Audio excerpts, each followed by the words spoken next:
আসসালামু আলাইকুম, আরিফ টেক ভিডিওতে আপনাদের সবাইকে স্বাগত।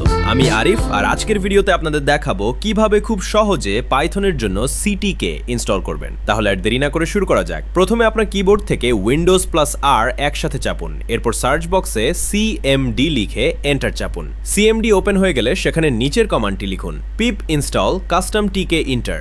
কমান্ডটি লেখার পর এন্টার চাপুন। কয়েক সেকেন্ড অপেক্ষা করুন। ইনস্টলেশন সম্পন্ন হলে সিটিকে বা কাস্টম টিকে ইন্টার আপনার কম্পিউটারে সফলভাবে ইনস্টল হয়ে যাবে এবং আপনি আপনার পাইথন জিইউআই প্রজেক্টে এটি ব্যবহার করতে পারবেন। এভাবেই খুব সহজে কাস্টম টিকে ইন্টার ইনস্টল করা যায়। ভিডিওটি যদি আপনাদের উপকারে আসে তাহলে একটি লাইক দিতে ভুলবেন না। আর আমার চ্যানেলে নতুন হয়ে থাকলে অবশ্যই সাবস্ক্রাইব করে বেল আইকনটি অন করে রাখুন, যাতে ভবিষ্যতে পাইথন, সফটওয়্যার ইঞ্জিনিয়ারিং এবং প্রোগ্রামিং সম্পর্কিত নতুন ভিডিও সবার আগে পেয়ে যান। আজকের ভিডিও এই পর্যন্তই। সবাই ভালো থাকবেন, সুস্থ থাকবেন। আল্লাহ হাফেজ।